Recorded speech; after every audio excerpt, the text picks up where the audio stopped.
Ahí está, ¿no? Entonces simplemente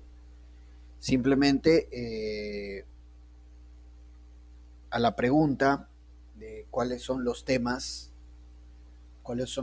que más vienen en los exámenes de admisión, tendremos que decir que uno de los temas que más viene es la Primera Guerra Mundial. La sesión anterior habíamos visto un poco esto, simplemente es un repaso ya rápido de la Primera Guerra Mundial.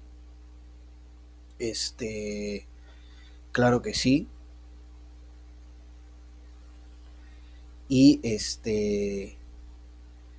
aquí está los antecedentes de la Primera Guerra Mundial. Siempre debes tomar en cuenta que el tiempo anterior a la Primera Guerra Mundial se llamó la Paz Armada, ¿no? La Paz Armada. Aquí está Europa antes de la Primera Guerra Mundial, ¿no? Primera Guerra Mundial, Gran Guerra, Guerra del 14, ¿no?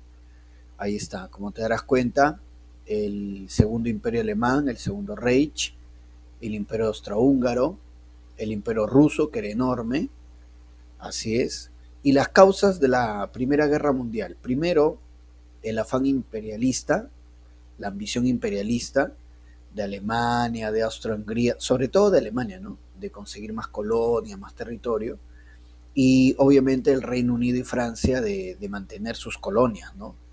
De mantener sus conquistas. El revanchismo francés por Alsacia y Lorena. Recuerda que Francia quería recuperar y recuperó al término de la Primera Guerra Mundial Alsacia y Lorena. El problema en los Balcanes, estas zonas son los Balcanes, y recordemos que aquí la ambición por esta zona de los Balcanes era entre el Imperio Austrohúngaro y Rusia. También este país de acá, llamado Serbia, que ambicionaba las provincias de Bosnia y Herzegovina, que en ese momento eran provincias de Austria-Hungría. Grupos paramilitares, la Triple Alianza, la Triple Entente, por supuesto, ¿no? Que son los que se enfrentan. Justamente acá nos señala, mira, ve, Bosnia y Herzegovina, ¿no? Porque ahí es donde fallece el famoso príncipe, el archiduque Francisco Fernando, que es el pretexto para que se dé comienzo, ¿no? A la Primera Guerra Mundial. Y una vez más, repito, Bosnia y Herzegovina eran provincias de Austria-Hungría, que Serbia, que está acá, las ambicionaba, y Serbia contaba con el apoyo de Rusia. Así es. Acá están los grupos militares. Primero la Triple Alianza. Ahí está la Triple Alianza, ¿ves? Alemania, el Segundo Reich, Austria-Hungría e Italia. Aunque sabemos que cuando empieza la Primera Guerra Mundial, Italia se declara neutral, ¿no? Italia se declara neutral. Pero bueno, y la Triple Entente, el grupo de Francia, la Triple Entente que es el Reino Unido, Francia y Rusia, ¿no? Ahí está. Perfecto. Bueno, y tenemos acá justamente que a medida que va desarrollándose, ¿no? La Primera Guerra Mundial, por ejemplo, ¿no? A la Triple Alianza se agrega Bulgaria y el Imperio Turco Otomano. Y en el caso del Entente, se apoyan al Entente Italia, Estados Unidos, Japón, incluso el Perú estaría acá, ¿no? También, claro, el Perú también. Bueno, entonces así se va desarrollando, ¿no? Se va volviendo más compleja la Primera Guerra Mundial. Repito, la Triple Alianza, que es el grupo de Alemania, se le suma a Bulgaria y el Imperio Turco Otomano, y a la Triple Entente, que es el grupo de Francia, se le suma a Italia, Estados Unidos y Japón. Jefes de gobierno, recordemos, ¿no? Obviamente en el caso de Austria, el emperador Francisco José, ¿no? Francisco José Habsburgo. En el caso de Alemania, Guillermo II Hohenzollern. En el caso de la Triple Entente tenemos al zar Nicolás II de Rusia, al primer ministro David Lloyd George del Reino Unido, y en el caso de Francia el primer ministro Georges Clemenceau. Y después a esta Triple Entente entra como apoyo Italia, con el primer ministro Vittorio Orlando. El atentado en Sarajevo, ¿verdad? Aquí está el asesino, Gavrilo Princip, del grupo terrorista serbio La Mano Negra. Así es, ¿no? Ahí está Gabrielo Príncipe asesinando al archiduque, ¿no? El heredero al trono de Austria-Hungría, Francisco Fernando, y a su esposa, Sofía. Y bueno, entonces viene la sucesión de declaratorias de guerra, ¿no? Primero, Austria declara la guerra a Serbia. Luego, Rusia declara la guerra a Austria. Muy bien, porque Rusia va en apoyo a Serbia. Alemania, porque Austria al verse atacada por Rusia, Austria pide apoyo a Alemania. Alemania declara la guerra a Rusia y declara la guerra a Francia. Alemania invade Bélgica para poder llegar a Francia. El Reino Unido declara la guerra a Alemania, ¿no? Porque el Reino Unido resguardaba Bélgica. Como dice acá, la cadena de la amistad, ¿no? Bueno, más que amistad, ¿no? La declaratoria de guerra tras declaratoria de guerra. Y bueno, pues no comienza la Primera Guerra Mundial. La Primera Guerra de Movimientos, muy bien. El Frente Occidental, recordamos que los alemanes van a desarrollar el Plan Schlieffen, así se llama, ¿no? Plan Schlieffen, que involucraba pasar por Bélgica. Solo que se demoraron más de la cuenta, porque ellos pensaban pasar por Bélgica en 2 días y se demoraron 2 semanas, ¿no? Dándole tiempo a los franceses a organizar una resistencia. Ese es el Frente Occidental. El Frente Oriental era contra Rusia, pero resulta que los rusos estaban recontra débiles, ¿no? Y en las batallas de Tannenberg y Lagos Masurianos, los alemanes derrotan a los rusos fácilmente. El Frente Oriental rápidamente sale victorioso el Segundo Reich, los alemanes. Ahí está otra vez el plan Schlieffen, los alemanes pasando por Bélgica para invadir Francia, pero los franceses logran resistir, ¿no? Ahí está la primera batalla de Marne. La primera batalla de Marne. Y una vez que los franceses detienen el avance alemán, recordemos, comienzan a excavar las trincheras para resistir, ¿no? El avance de los alemanes. En esta primera batalla de Marne, dirigiendo a los alemanes estaba el general Joseph Joffre y dirigiendo a los franceses, Joseph Joffre, y dirigiendo a los alemanes, Helmut von Moltke. Pero fue un fracaso alemán, pues, porque los detienen, ¿no? Francia no cayó. Ahora, en la urgencia de llevar a los soldados a esta batalla de Marne, el general Joseph Joffre ordenó a los taxis, porque ya habían taxis en París, pero eran carros pequeños, mira, más parece una mototaxi que otra cosa.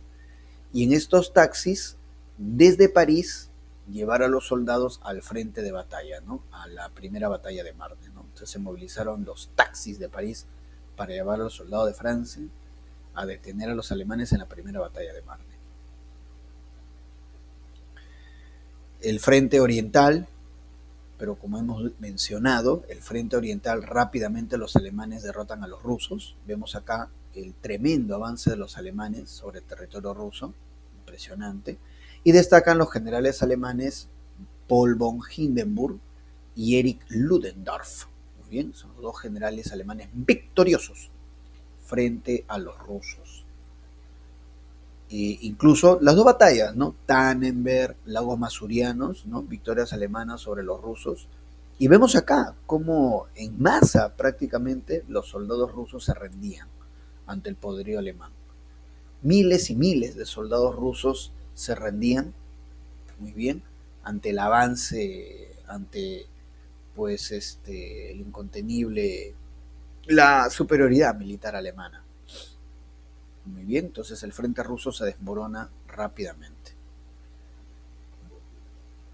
Dice por acá la evolución del sistema de alianzas, como habíamos mencionado hace un momento. Vemos que los imperios centrales, ¿no? Porque de la Triple Alianza Italia pues no se manifestó, ¿no? Y más bien Italia después negocia su pase al Entente. Alemania y Austria-Hungría, las potencias centrales, que van a recibir el apoyo de Bulgaria y del Imperio Turco Otomano. Y del otro lado, del Entente, de Francia, el Reino Unido, pues va a venir el apoyo de Estados Unidos, ¿no? Va a venir el apoyo incluso del Perú. Bueno, el Perú rompe relaciones diplomáticas con Alemania. guerra de posiciones. Esta es la famosa etapa de las trincheras. Recordemos que en esta etapa de las trincheras ocurrieron las batallas más sangrientas de la Primera Guerra Mundial, con una gran cantidad, enorme cantidad de muertos y mutilados. Muy bien, tenemos por acá entonces, mira cómo eran las trincheras. Acá tenemos una trinchera, mira, ve, ahí están los soldados, algunos están muertos, otros están echados como sea, descansando. Era pues terrible. En estas trincheras estaban todo el día. Ahí dormían, ahí desayunaban, almorzaban, ahí descansaban, ahí incluso hacían sus necesidades. No podía, imagínate, tú salías de la trinchera, el enemigo te va a balear. Entonces ahí nomás tenías que hacer tus necesidades. Y cuando llovía, todo esto se llenaba de agua y parecía un desagüe. Y en esas condiciones tenían que batallar los soldados, tanto de Francia como de Alemania, ¿no? La humedad, estos zapatos se llenaban de humedad y terminaban provocando infecciones en los pies a los soldados. Acá vemos otra trinchera a lo largo del norte de Francia, ¿no? Las grandes batallas, las trincheras estaban en el norte de Francia, porque recordemos que los alemanes habían invadido Francia. Aquí vemos en este mapa justamente las principales batallas de la Primera Guerra Mundial. Estos son los avances alemanes. Vemos, mira, estos puntos negritos señalan la frontera. Todo esto ya es Francia. Esta parte es Bélgica, por acá Luxemburgo y por acá está Alemania. Y como vemos rápidamente, los alemanes habían invadido el norte de Francia y las grandes batallas que vamos a mencionar fueron en territorio francés, que quedó destrozado. Bueno, Francia ganó, ¿no? Pero igual todo quedó destrozado. Por ejemplo, esta es la primera batalla de Marne. La primera batalla de Marne, donde te mencioné que los franceses en taxis llevaron a los soldados para preparar la defensa, ¿no? Como te darás cuenta, muy cerca estaba la capital de Francia, París. Por eso era vital y completamente urgente detener a los alemanes en este sector. Y así fue. Esa es la primera batalla de Marne. Luego tenemos acá al norte la batalla de Ypres, que fue una batalla en territorio de Bélgica, al norte de Francia, casi en el límite con... Bueno, es en territorio de Bélgica, muy cerca ya a Francia. En la batalla de Ypres es importante porque es la primera donde se utiliza armas químicas, gas con cloro, ¿no? Y después se va a utilizar también el gas mostaza, bombas lacrimógenas, entre otros, ¿no? O sea, la primera batalla donde se utiliza armas químicas. Acá está Verdún, una batalla muy sangrienta, Verdún. También ese fue un fracaso alemán. Los alemanes quisieron entrar por esta zona de Verdún y no pudieron. Una batalla que duró de febrero a noviembre, casi 9 meses duró esta batalla de Verdún. Pero la batalla más sangrienta fue el Somme, en este sector de acá, la batalla del Somme. En la batalla del Somme murieron más de 1 millón de soldados. 1 millón de soldados en una batalla también de julio a noviembre. Impresionante, la batalla del Somme fue la batalla más sangrienta. Tanto la primera batalla de Marne, como Verdún, como el Somme, que fueron las batallas sangrientas, todos en territorio francés, que quedó destrozado. Francia ganó, pero igual quedó destrozado su territorio. Acá en Compiègne es donde los alemanes se van a rendir, en el vagón en Compiègne. Esta es la batalla de Ypres, donde se utiliza gas con cloro. Vemos acá, por ejemplo, los soldados quedaban ciegos cuando reventaba el cloro cerca a su rostro, quedaban ciegos, mira, ve los soldados. Después se utilizaría, por ejemplo, gas, lanzallamas, mira, ve si infierno ahí, gas mostaza, gas con cloro, ¿no? Pero la batalla de Ypres es la primera donde comienza el uso de estas armas tan nocivas, ¿no? Así quedaba, mira, el territorio tras estos combates con armas químicas. Un territorio, parece el infierno, mira, ve. Lamentable, ¿no? Un territorio que era verde, próspero, quedaba hecho así. Un infierno, en verdad. La batalla de Verdún, que también fue sangrienta. Aquí se enfrentaron el francés Henri Pétain contra el alemán Erich von Falkenhayn. Bueno, ya está. Esta batalla de Verdún fue un fracaso alemán y ahí vemos, mira, ve cómo reventaban los cañones en Verdún. Los alemanes disparaban. Mira todos los casquillos de bala de cañón. Un cerro de casquillos de bala de cañón disparados en Verdún contra territorio francés. Y así quedaba el territorio, mira, ve. Y así quedaba en verdad un infierno. En verdad un infierno. ¿Qué es esto? Ahí está. Verdún, fracaso alemán. Y el Somme, la batalla más sangrienta. Mira, ve, se comienza. Bueno, ya se estaban utilizando ya ametralladoras, los soldados ya con máscara antigas, ¿no? Por el miedo de que los alemanes utilizaran gas con cloro, mostaza, las bombas lacrimógenas. Los tanques. Los británicos utilizan los primeros tanques, Mark I. Primeros tanques, mira, ve. Son primeros porque se utilizaron en esta batalla del Somme, que es la batalla más sangrienta. Mira cómo quedaban los cadáveres en las trincheras. Así quedaba. Ya te imaginarás cómo apestaba, y habían ratas y buitres. Terrible, ¿eh? Terrible, terrible la situación. Es la batalla más sangrienta, el Somme. Más de 1 millón de muertos. Así es. Luego tenemos por acá, bueno, esta es la campaña marítima. Como vemos, acá está, creo que acá está señalado. Sí, ahí está, mira, ve. Inglaterra, recuerda que Inglaterra, o sea, el Reino Unido, dominaba los mares. Los alemanes también habían formado una fuerte flota.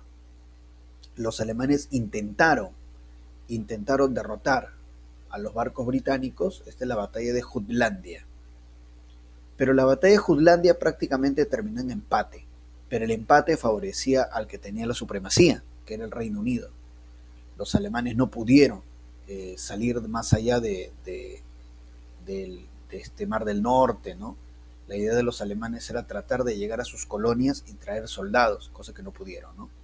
La batalla de Jutlandia fue un triunfo británico porque contuvo a los barcos alemanes. La guerra submarina alemana, recuerda que el Kaiser, Guillermo II, ordena hundir, ¿no?, cualquier barco que se acercara a Francia o al Reino Unido. Este es el Lusitania, barco británico, pero donde habían cerca de 1000 turistas norteamericanos.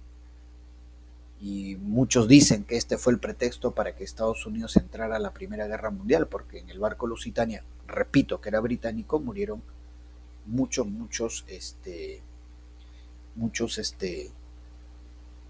turistas norteamericanos, ¿no? El telegrama Zimmermann, este es un telegrama dirigido a México, enviado por Alemania. Los alemanes pedían que los mexicanos ataquen por el sur de los Estados Unidos, ¿no? Telegrama Zimmermann. El presidente norteamericano Woodrow Wilson, Tomás Woodrow Wilson, declara la guerra al Segundo Reich. Fuerza Expedicionaria Estadounidense, ahí está el general John Pershing. Sí, Estados Unidos manda 1 millón de soldados, 1.200.000. Y definitivamente con ese apoyo es que la Entente puede ganar. Liderando ese 1 millón de soldados norteamericanos, el general John Pershing. Ahí está. Acá vemos a los soldados norteamericanos. Acá el cartel I want you for USA Army. Ahí está, ¿ven? O sea, Estados Unidos te necesita, ¿no?, para que se enrole, para que se enliste en el ejército estadounidense, ¿no? I want you. Entonces, con este apoyo, 1 millón de soldados norteamericanos, el Entente va a ganar. Pues. Recordemos que Rusia se retira de la Primera Guerra Mundial. Muy bien. Alessandro me dice, profe, el tío Sam, pues, ¿no? Estados Unidos, lógico. Acá tenemos a Lenin, ¿no? Vladimir Ilich Ulyanov. Lenin toma el poder en Rusia, ¿verdad? Y Lenin retira a Rusia de la Primera Guerra Mundial. Claro que sí. Dice, por el tratado Brest-Litovsk, Rusia se retira de la guerra, ya está. ¿Y qué países aparecen? Mira, ve, del retiro de Rusia aparece Finlandia, Estonia, Lituania, Letonia, Polonia, Ucrania también aparece, brevemente aparece Ucrania, lógico. Entonces, claro, porque los alemanes habían derrotado a los rusos y los rusos quieren irse, tienen que ceder territorio y así fue. Lenin cedió bastante territorio ruso. Segunda guerra de movimientos, pero en la segunda batalla de Marne es el triunfo de la Entente. Con los soldados norteamericanos, la Entente va a ganar. La Entente va a ganar, por supuesto. Ahí tenemos al Kaiser Guillermo II alemán que abdica, o sea, renuncia. Y entonces, Alemania se va a rendir. En este vagón, en el sitio de Compiègne, ahí los alemanes se rinden. El armisticio, la rendición alemana. Se acabó la Primera Guerra Mundial. Luego de la Segunda Batalla de Marne, ¿no? El Kaiser alemán por eso renuncia, no quería firmar la rendición, se retira y a los alemanes se rinden. Armisticio de Compiègne. Y vemos acá, ¿no? El Tratado de Versalles. Aquí están justamente los vencedores. El primer ministro Clemenceau de Francia, David Lloyd George del Reino Unido y el italiano Vittorio Orlando. Así es, ahí está el Tratado de Paz. Y se declara pues a Alemania como única culpable. Y recordemos las condiciones muy durísimas del Tratado de Versalles para con Alemania, ¿no? Acá dice, según el Tratado de Versalles, Alemania devuelve Alsacia y Lorena a Francia, como vemos acá. Devuelve Alsacia y Lorena a Francia.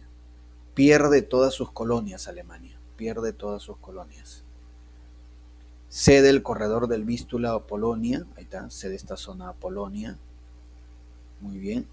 Alemania es desmilitarizada, no puede fabricar armas y no puede establecer el servicio militar. Además, Alemania va a pagar una indemnización. Encima que ha perdido, tiene que pagar. ¿Cuánto? 642 mil millones de dólares al cambio de hoy, ¿no? En lo que hoy viene a ser la indemnización que tenía que pagar Alemania, 642 mil millones de dólares. También cede la región del Sarre a Francia por 15 años. Ahí está, ¿no? Entonces vemos las pérdidas territoriales, ¿no? De Alemania, mira, ve. Esta zona norte se lo cede a Dinamarca, Alsacia y Lorena a Francia, ¿no? Esta zona a Polonia, así es. Muy bien. Y los tratados de paz, ¿no? Con Alemania es el Tratado de Versalles. Con Austria, el Tratado de Saint-Germain. Con Hungría, el Tratado de Trianon. Con Bulgaria, el Tratado de Neuilly. Y con los turcos otomanos, el Tratado de Sèvres. Pero lo más importante, obviamente, Versalles, que le impone muchas condiciones a Alemania. Deja, ya no es Alemania el Segundo Reich, se convierte en la República de Weimar. Alessandro me dice, profe, Alemania quedó mochada. Quedó mochada, exactamente. Y vemos acá justamente las consecuencias. Mira todos los países que aparecen, ¿no? En Europa Oriental, tras el término de la Primera Guerra Mundial, en los territorios que Rusia había cedido y tras la desintegración de Austria-Hungría, ¿no? De lo que Rusia había cedido territorio aparece Finlandia, Estonia, Letonia, Lituania, Polonia y brevemente Ucrania. Y de lo que había sido Austria-Hungría aparece Austria, Hungría, Checoslovaquia, muy bien, y Yugoslavia. Así es.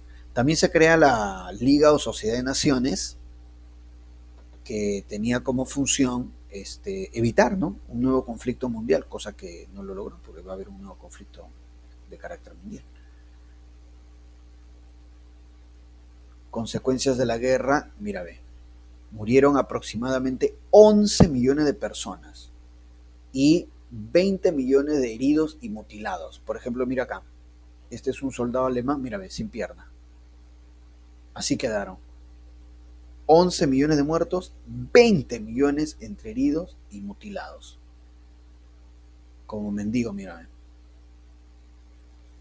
Otro efecto es que las mujeres comienzan a trabajar en las fábricas, porque era tal la necesidad de mano de obra, ya que la mayoría de hombres iban al frente de batalla, que se ordena que las mujeres vayan a las fábricas, en Alemania, en el Reino Unido, y así las mujeres se integran a un trabajo en fábrica y se van a, bueno, en parte se van a independizar económicamente. Muy bien, ahí está, ¿no? Cayeron las dinastías Hohenzollern, Habsburgo, Romanov. Y bueno, este ya es un resumen, claro que sí, muy bien, ahí lo tenemos. Los tratados que habíamos dicho: Versalles con Alemania, Saint-Germain con Austria, Trianon con Hungría, Neuli Bulgaria y Sèvres Turquía. Y este es un resumen, ¿no? Este es un resumen de todo lo que hemos hablado de la Primera Guerra Mundial. Ahora, vamos con, antes de ver las preguntitas, vamos con la Revolución Rusa, ¿ya? Vamos con la Revolución Rusa y de ahí empezamos con las preguntas. A ver, en el caso de la Revolución Rusa, que se da casi en paralelo con la Primera Guerra Mundial, porque la Primera Guerra Mundial es del 14 al 18, y como vemos la Revolución Rusa fue en el año 17. Muy bien. Vemos acá al zar Nicolás II, el último zar de Rusia, de la dinastía Romanov, junto a su familia. Junto a su familia.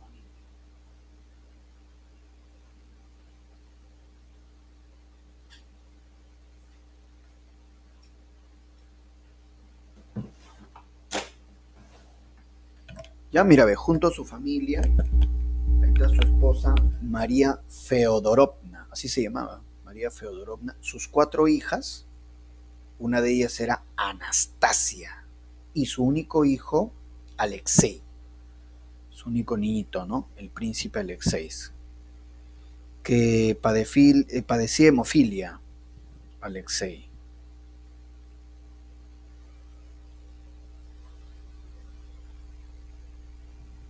Así es, muy bien, entonces, por supuesto.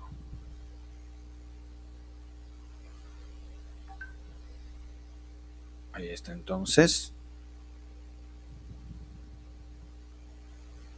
Claro que sí. Y a ver, vamos a ver acá lo siguiente. ¿Por qué se da la Revolución Rusa, no?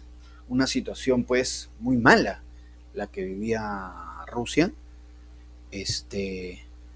Aquí tenemos, mira, ven, las causas de la revolución. La Primera Guerra Mundial fue terrible porque encima que fueron derrotados humillantemente, ¿no? Alemania dio cuenta, pues, ¿no? De los rusos en Tannenberg, Lagos Masurianos.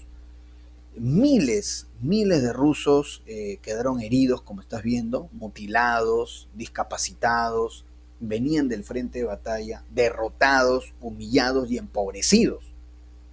Entonces ellos traían mucho rencor a lo que estaba ocurriendo y mucha cólera hacia el gobierno del zar.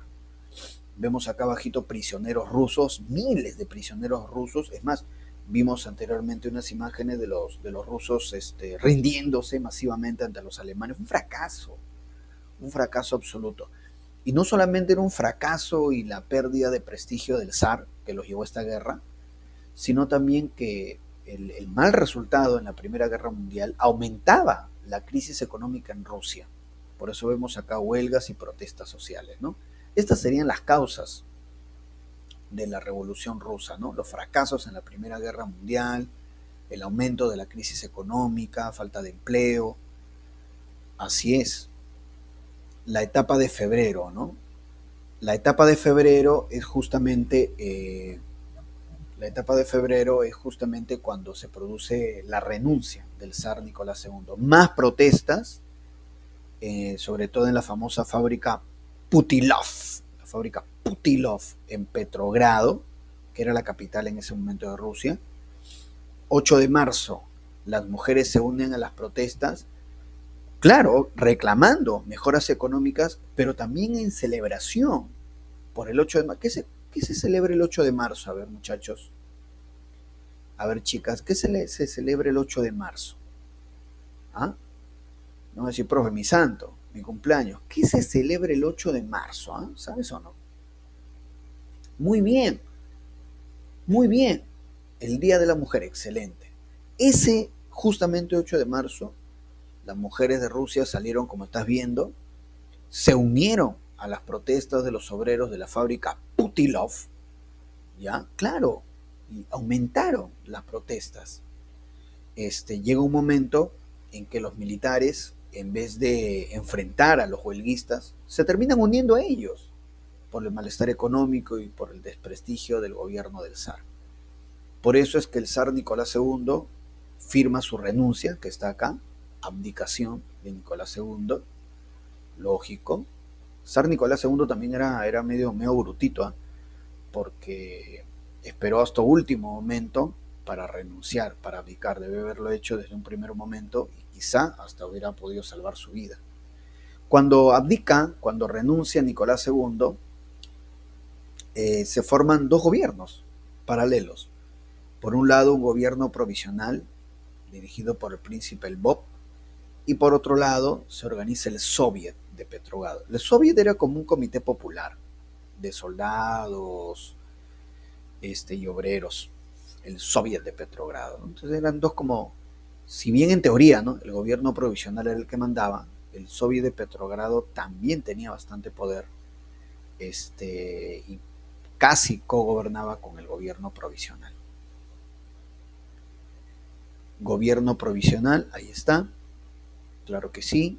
El gobierno provisional va a ser dirigido por el príncipe Lvov y luego por un personaje muy famoso, Alexander Kerensky, líder de los mencheviques, que eran socialistas moderados. Ahí está, ¿no? Las medidas de este gobierno provisional ruso tras la caída del zar. Convocó una asamblea constituyente, decide continuar en la Primera Guerra Mundial, lo cual fue un error, porque entonces va a seguir la crisis económica, va a seguir la frustración y van a seguir llegando soldados del frente de batalla humillados, derrotados y que aumentaban más el rencor hacia el gobierno. Establece las 8 horas de trabajo, va a abolir la pena de muerte y da el voto a las mujeres, ¿no? Por supuesto. Bueno, en el gobierno provisional llega a Rusia el famoso Lenin, Vladimir Ilich, líder de los bolcheviques, que eran los socialistas radicales. Como vemos acá, mira, ve, Lenin estaba pues refugiado en Suiza y para poder llegar a Rusia, a Petrogrado, San Petersburgo, mira todo el trayecto que hizo Lenin. Cruzó toda Alemania, prácticamente toda Suecia, bajó por lo que es Finlandia para finalmente llegar a San Petersburgo, ¿no? Bastante recorrido para poder llegar. Las tesis de abril. ¿Qué significa las tesis de abril de Lenin? Bueno, él reclamaba medidas socialistas, reclamaba que el que gobierne sea el Soviet de Petrogrado y retirar a Rusia de la Primera Guerra Mundial. Por acá vemos dos generales, Kornilov, que intentó una ofensiva rusa contra los alemanes, fracasó, y Brusilov, que intentó un golpe de Estado y también fracasó. En las jornadas de julio, los bolcheviques protestan, por un par de semanas van a ser otra vez perseguidos, pero ante el desprestigio del gobierno provisional, por la crisis económica, por el malestar por la guerra, el gobierno provisional se debilita y ahí es donde Lenin da el golpe de Estado, la etapa de octubre. Muy bien, acá lo vemos al famoso Lenin, Vladimir Ilich Ulyanov, en el instituto de Smolny, donde va a empezar su golpe de Estado. Ahí está. Sus tropas, las guardias rojos, son los que inician la toma del poder. El crucero Aurora da la señal para el inicio de este golpe de Estado de los bolcheviques, ¿no?, de los socialistas radicales. Una vez que Lenin toma el poder,